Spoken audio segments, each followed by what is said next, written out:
Bogies 13550, Angel 16.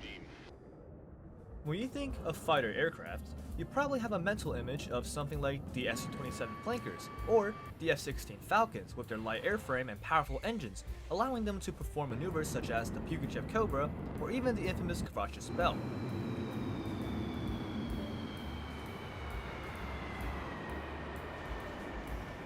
Or perhaps other famous fighters like the MiG-29 or the F-15.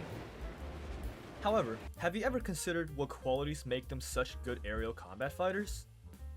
Although these qualities are also inherited by other classes of aircraft such as ground attackers, nothing comes close to the raw performance of a dedicated air superiority fighter. So, let me ask you something. What do the MiG-21, Mirages, Kafirs, and even the Eurofighter Typhoon have in common? If you said something along the lines about their wing configuration, then you would be correct, as all of those aircraft mentioned are in some way a delta wing fighter. So going back to my original question, which is, what qualities make them good aerial combat fighters?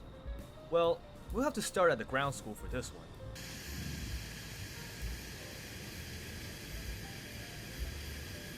In order to build a successful air superiority fighters, three main factors immediately comes to mind. Speed, maneuverability, and weaponry is arguably what every successful air superiority fighter needs.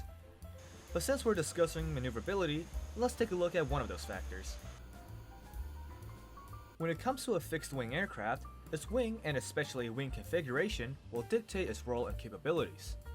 Some notable wing configurations are the straight wing, swept wing, and finally the delta wing, each with their own advantages and downsides. But today, we'll only be taking a look at the delta wings. The delta wing configuration was designed to accomplish one thing and one thing only, and that is to go fast. But the one trade-off of the delta wing is that you can speed faster than any other wing configuration. The bigger wing area of a delta wing allows you to pull some insane AOA, but in the process it also acts as a giant air brake. So to mitigate the speed bleed, a strong engine is required. So for this segment, I want to use the Kafir Canard as an example. This fighter is arranged in a tailless delta configuration and is also equipped with the General Electric J79 GE17 engine. What makes this specific aircraft stands out from the other delta wings is the ability to regain speed almost as fast as you can lose it. Most delta wing fighters like the MiG-21 BIS, JAF, and the Kafir Canard are able to pull insane AOA, as well as regain the speed lost with their powerful engines under a reasonable amount of time. Now, armed with that knowledge, let's get into the air and put that knowledge into practice. Taking what we just learned, we know that a delta wing fighter is good at pulling AOA, but loses speed insanely fast.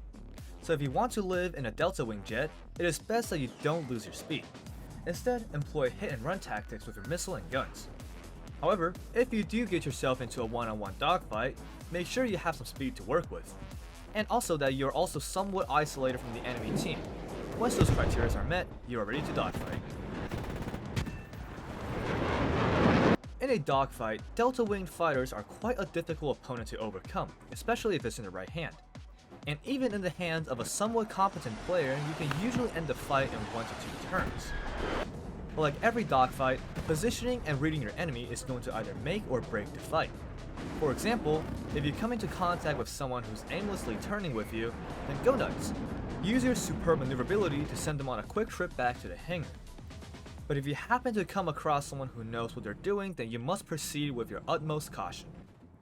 It may look tempting sometimes seeing your enemy pulling straight up to execute a loop, but don't just aimlessly follow it and bleed all your speed, as that will just leave you vulnerable. Instead, break off and try to bait them to play on your terms, or wait for a better opportunity to engage with your cannons.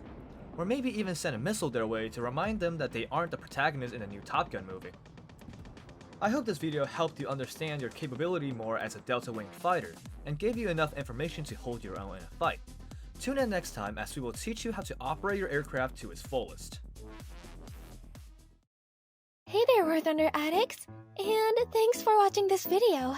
If you enjoyed this video, do consider leaving a like and subscribing to the channel. And also join our Discord server. Oh yeah, and click here to watch the most recent episode of the Hina Show.